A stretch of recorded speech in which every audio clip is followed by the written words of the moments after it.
Well, it's good to see everyone, and I'm wearing my Aloha shirt and my Mahalo bee shells necklace, but this really is a rather serious thing, and it was brought to me most strongly in August because I was actually there at the Arizona Memorial, and it really, really brings it very much home to you. So basically, we're going to sort of cover the immediate period on the attack, what was happening before, what happened during, and what happened immediately thereafter. So here we go. So, well, actually, economically, it was a fairly good time in 1941. More people were back at work. Living became a lot easier, and this is just a brief snapshot of where the U.S. was at that time. And this is a marvelous picture. This is actually taken in New York's Chinatown. It's their 1941 holiday parade. And one of the things you can see is this monolith above their heads was the 3rd Avenue elevated train line, which is now gone. But Chinatown is still in the same location. And Americans worked a lot harder in some ways than we do now because now it's mostly clerical, whereas then it was really mostly agricultural, industrial, but there were some white collar. These are some school teachers in a school. And this is some of the things they did for fun. They rooted for sports. This is Joe DiMaggio, known as Joltin' Joe or the Yankee Clipper. And this is their 1941 football annual. And this is a big deal. They said they have 600 pictures in it. So people were really, really into things like that. And they went to the movies. And I chose these two simply because Buck Privates, which was a service comedy made after we instituted a peacetime draft, and the joke is that Abbott and Costello are doing all sorts of crazy things, sort of fish out of water type story. But some of the people involved were the Andrews sisters, who sang a couple of numbers, including the famous Boogie Woogie Bugle Boy of Company B. And Patty Andrews, many years later, I actually saw this. That's how I remember it. She was on the Dick Cavett show, and she was told by Universal, who made the film, that this was their highest grossing film until Jaws. And this one, How Green Was My Valley, this is the famous or infamous, depending on your point of view, of a film that beat out Orson Welles' film Citizen Kane for the best film of 1941. And that was also extremely successful. And they liked reading. In fact, I think people generally read more then than they do now. But hopefully, a lot of people are reading on their devices and everything, and people are still reading. But all of these were the most successful bestsellers of 1941. And by 1945, all three of them had been made into films. And they also listened to big bands, and they were very popular. These are just two, Benny Goodman and the Miller Bands. And actually, overall, all these years later, I think you still hear a lot of Glenn Miller, and his band is actually still in existence. And that's really sort of cool. But as you see with the microphone, many of these bands broadcast directly from theaters and ballrooms, and young people throughout the whole nation would listen and form dance parties and everything at home. However, there was a darker side to it too, because these shows like today were sponsored by people trying to sell products, and the cigarette companies actually sort of detailed these programs and supported them because they wanted to catch young people who were getting to the age where they would start to smoke. And Goodman's program was known as the Camel Caravan. So not very much subtlety there. And of course, they listened to the radio, which was extremely popular because, first of all, you didn't have to go out, you didn't have to pay money, take a streetcar or a taxi. It was right there in your home. And the 29 million radios by 1941 was a substantial increase because in 1930, in the census, they actually asked Americans if they owned a radio, and out of something like 123 million people, only 12 million of them, including my great-grandfather, owned a radio set. So this was a huge jump considering the Depression. In fact, actually, some electric companies would give you a radio if you got electricity installed into your home. And this is a period thing. Radio entertainers vote Jell-O program favorite, Bob Hope, top comedian, in 5th annual poll. And this is a cover story detailing one of the most popular programs on the air. And you might know the name because Blondie is still in the, comics. You still see them. But with Arthur Lake here shouting, the reason why they did this was that, of course, people would turn the dial to see what was on one of the other networks, and they wanted to keep you there, so the announcer would say, very playfully, uh-oh, don't touch that dial, it's time for, and Arthur Lake would scream, Blondie!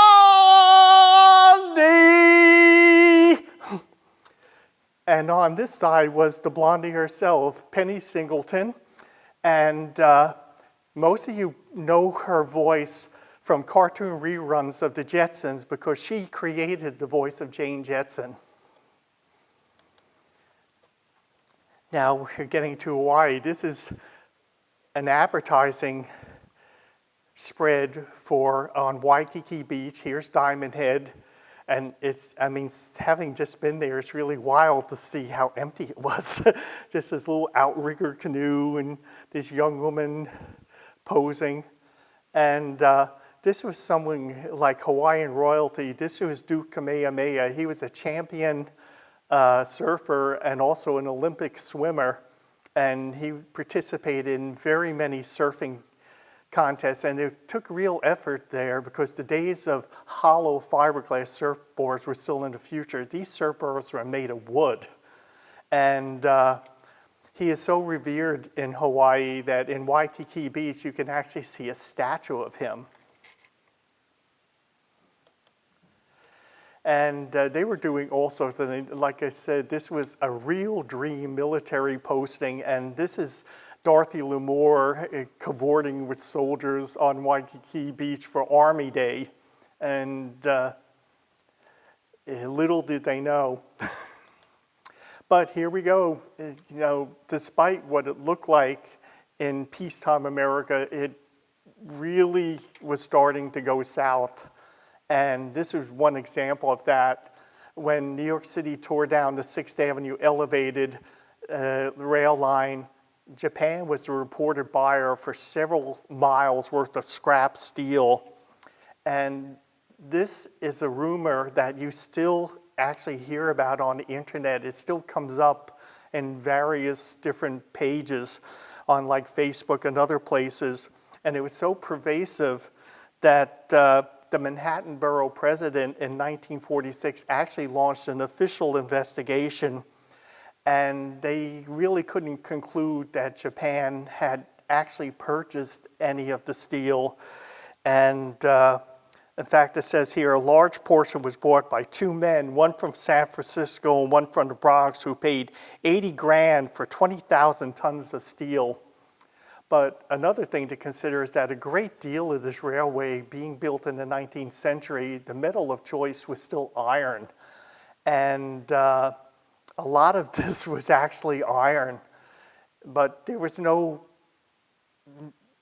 real proof that the Japanese got it. But they did actually make steel purchases in the United States because the State Department actually banned selling steel to them, and that actually would have great ramifications a lot later. And just to give you an idea how tense things were going, the main branch of the library system I worked in New York, the Brooklyn Public Library System, opened in March of 1941. And when I worked there were these empty tunnels so vast that they spread underneath the main building, underneath Flatbush Avenue, and underneath Prospect Park across the street. And the old timers, when I was there in the 80s, they told me that the reason why they were there is that civilian defense requested bomb shelters. And they were only a mile away from the Brooklyn Navy Yard. And it was just deemed necessary. And even though we weren't at war, they were built all the same. And with Europe at war, the prime way to get back and forth was still by ocean liner, because Pan Am didn't start flights to Europe until after the war in 1946. And as you see, this is the United States lines, and this is the ship, the America, and it gives the name of the line. It shows two large American flags, and this was not casual identification, because they wanted them Nazi wolf packs, their submarines, to know this ship belonged to a neutral nation. And I have to say, this was one of my childhood toys, because my father worked for the company, and my sister and I were all over this ship and its later sister ship, the United States. It was just incredible. These are the largest things ever built by mankind that actually move. And just to show you how bad things were getting, the U.S. began its first peacetime draft in 1940, and this was very politically unpopular.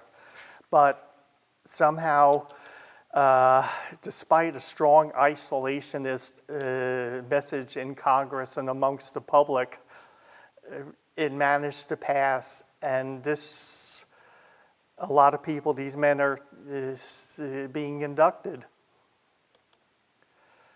And even private industry dealing with, started getting into things about the war. Even though we weren't at war, said keep the planes in the air. I mean, the mantra was defense. We need the planes for defense. So we're the lifelines of national defense. This is from Western Electric. And even though there was no war yet, we were actually actively selling things to our European allies in France and Great Britain. And I mean, Americans are extremely polarized on the war. And this is a cartoon by someone millions of American school children know. This was drawn by Dr. Seuss. This was earlier in his career. And it shows an Uncle Sam. What a lucky thing we've got separate beds, and on the other side is Europe, Hitleritis, Blitzpock, fascist fever. And this picture is the exact different extremity. This was an ad for Bundles for Britain, and Cecil Beaton, a society photographer of his period, actually took this picture, and she was a bomb survivor. They dug her out of the rubble, and she's here with her doll. Now, nobody was really thinking as much about Japan. The whole thing about America participation was in a European war, but some people were noticing, and President Roosevelt actually requested the Pacific Fleet to go from Los Angeles to Hawaii as a check. And of course, the Japanese saw it as a threat, but they also saw it as an opportunity, because they actually had 9 aircraft carriers and we had 7, and we divided them between 2 oceans, which they didn't have to do. And now we also tried active negotiation, and these are the ambassadors, Admiral Nomura and Special Envoy Caruso. They actually were meeting with President Roosevelt at the White House on November 27, 1941, and by that time the attack fleet was already at sea. Now, I should say that neither of these men knew what their government was doing. They were not informed until December 5th, Friday, December 5th. And this is sort of an interesting story because the Japanese records indicate that they were supposed to give us at Pearl 30 minutes warning of the attack, but which never happened.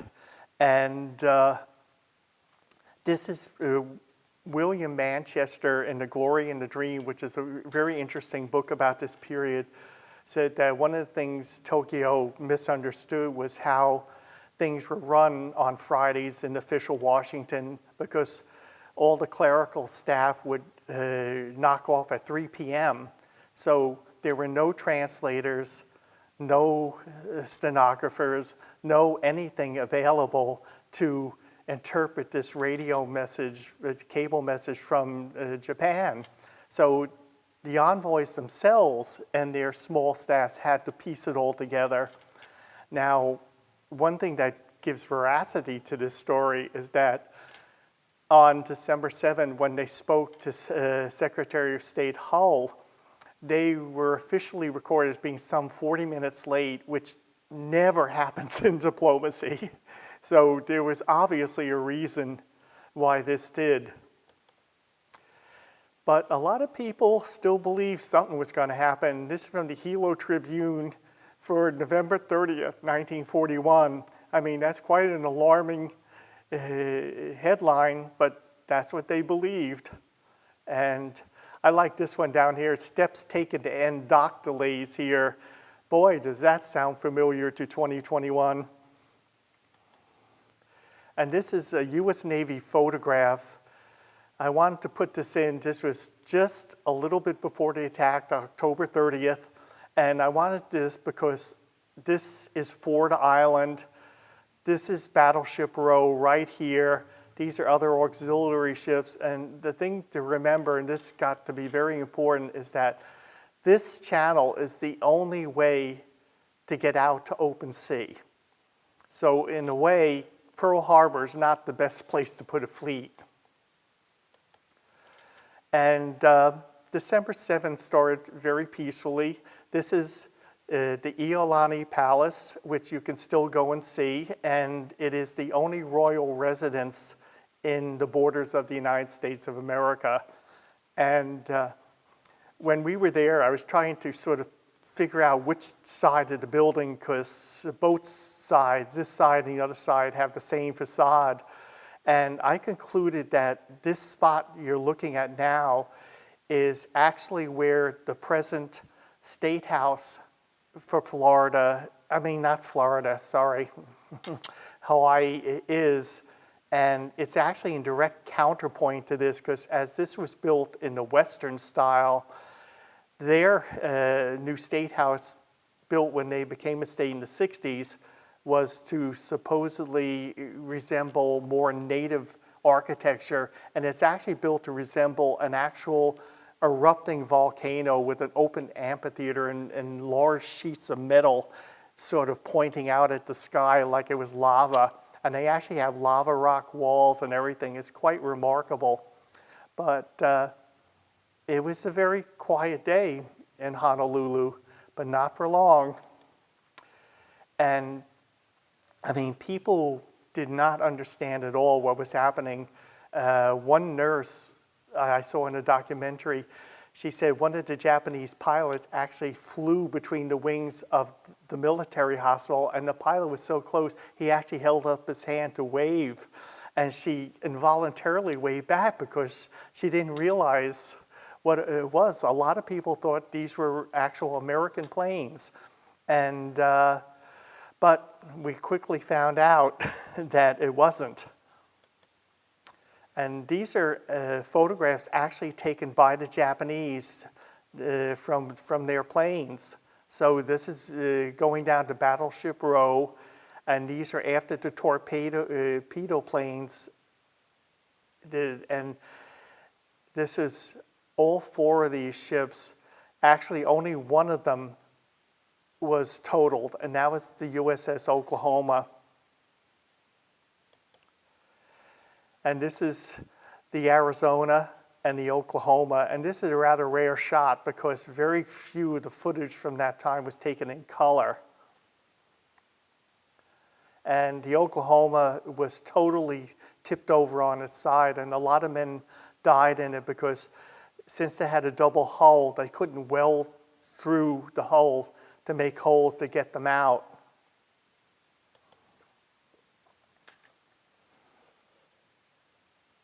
And this was actually a telegram. It was said all U.S. Navy ships present Hawaiian area, and it said air raid on Pearl Harbor. This is no drill.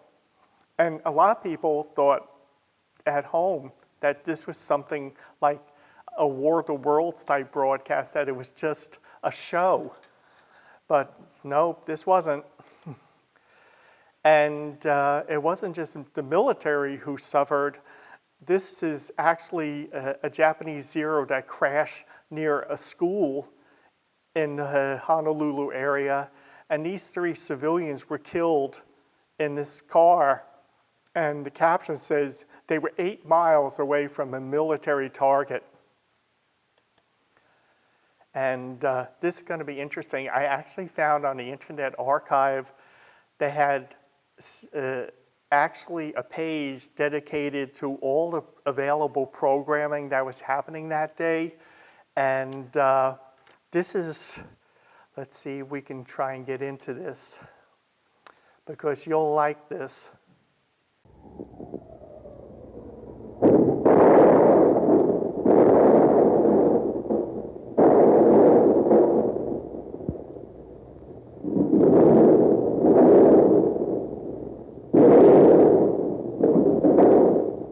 KGPQ to card 20.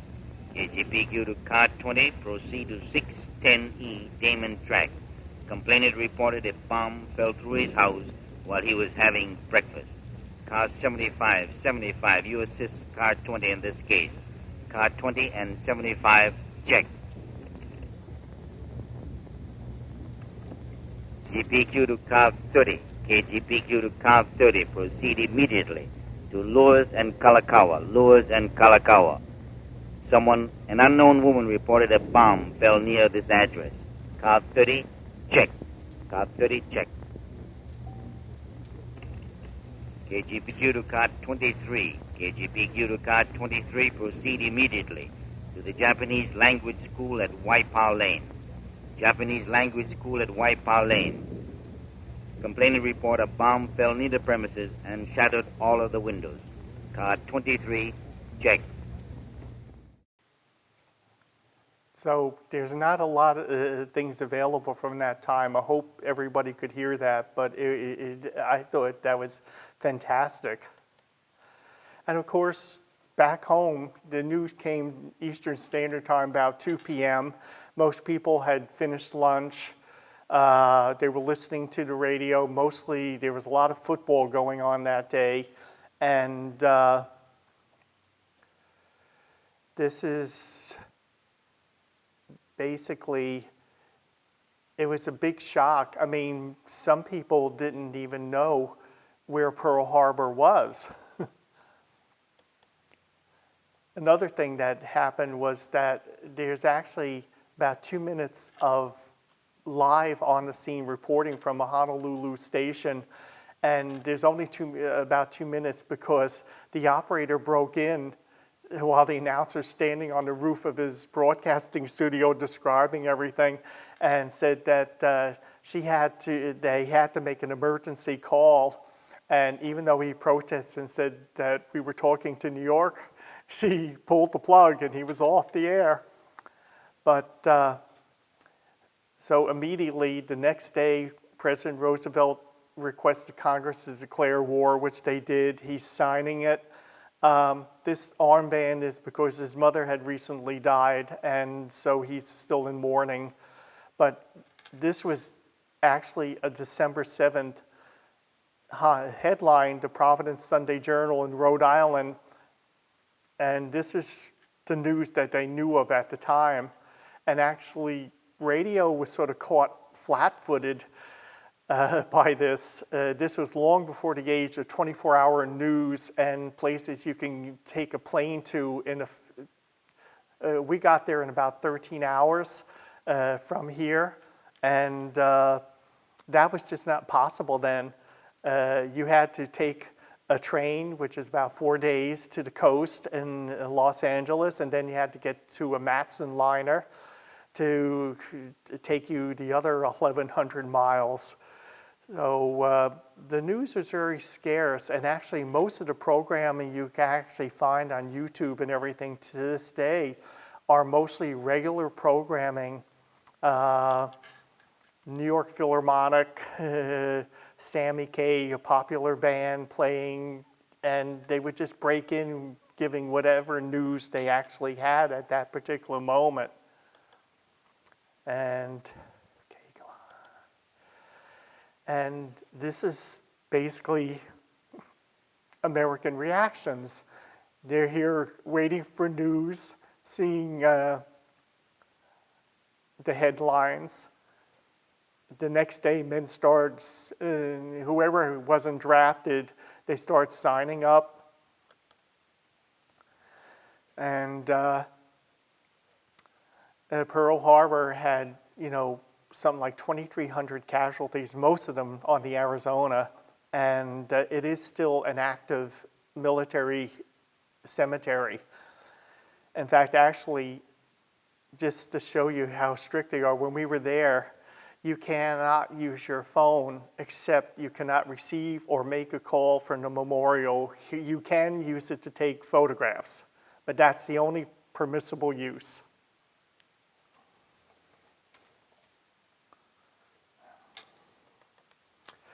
And this is sort of a local thing, believe it or not, because I actually knew some of these men. Our neighborhood in Bay Ridge, Fort Hamilton, Brooklyn, was close enough to the Navy Yard that you could live there and commute. And these are men, ship workers, who volunteered to be sent to Pearl Harbor for an indefinite period to try and rebuild. And actually, the reason why they were useful was that the Japanese planned 3 attacks, and only 2 of them were carried out because they did not know the location of our aircraft carriers. And they decided not to take the chance. And actually, that was our salvation, because the oil tanks were spared, the ship, the dry docks, the machine shops were spared. I mean, it would have been pretty bad if they had been able to come back. But anyway, when they recruited them, they decided to let them spend one last Christmas with their families, and they left in January of 1942. And this was a speech they made. Admiral Marquardt, Commandant of the Brooklyn Navy Yard, said that you were doing as much as men who are rushing to recruiting stations. And this is a very sensitive time because, I mean, this is a poster. I mean, people were really, really upset, extremely upset, and said, our bullets will do it. And this was an extraordinary one. I mean, we didn't have to have social media to have extremely strange rumors going about. And I find it incredible that the Philadelphia Inquirer, which is like the New York Times, LA Times, a paper of record, actually had this headline. So they obviously believed it, but nobody knew what was going on. And these are pictures of New York going into dim out or blackout. And in this picture in Times Square, upper floors were urged to cover or keep lights out entirely. Lower places were told that they could still be okay from the street, but they had to dim all their window lights. And as you see, it was starting to get very, very effective very quickly. But I mean, people were getting very panicky, and I like this. Venus Gate Police Headquarters, telephone operators heading Thursday said alert citizens telephone in to report a flare over the municipal airport, and said it looks like it's about 10,000 feet up, one man volunteered. His estimate was short by many millions of miles because it was Venus. And this is something you saw in a lot of public buildings. You know, don't rush into the streets, stay where you are, you know, keep cool. And Americans were just going into it. And this is something you found in a lot of schools all of a sudden, what they should do in an air raid, because we know how terrifying that is to have a crisis like that and you're at work or at home and your kid is in school. And this is a picture of New Orleans with rationing, and sugar was the first one to be rationed as early as February 1942. It was also the last one to leave. That it was in March of 1947 that the full sugar rationing ended. And blackout fines, they really wanted you to observe it. And this is how much a $100 fine would be. It would be over $1,600 today. So it was quite stiff. And I actually have a funny cartoon that ran in the New Yorker in that period. It shows a woman talking out of her window to a stern air raid warden with a helmet on, and the caption says, "My light is not showing, and get off my tulips." But unfortunately, there was a big casualty in all this as Americans were coming together and marshaling their efforts to fight this war that they didn't want and weren't actually expecting.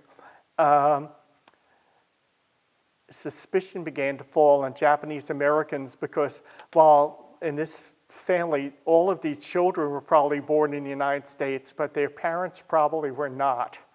And the FBI began to register them, check their homes, and there was so much hysteria to do something that it was getting very, very hard to ignore the issue. And these are actually government posters. This is your, your parents, grandparents' tax dollars in action. And see, there's a little symbol there. There's U.S. government. And I mean, just to show you the depth of emotion at that time, I had a good friend. She was a teenager at the time. She said her mother smashed every single piece of her prized Japanese china. I mean, she just was that angry. And I mean, they tried. This grocery had a big sign, "I am an American." And it just wasn't doing any good. And finally, this is what Executive Order 9066, and of course we remember from fairly recent times that a lot of executive orders went out.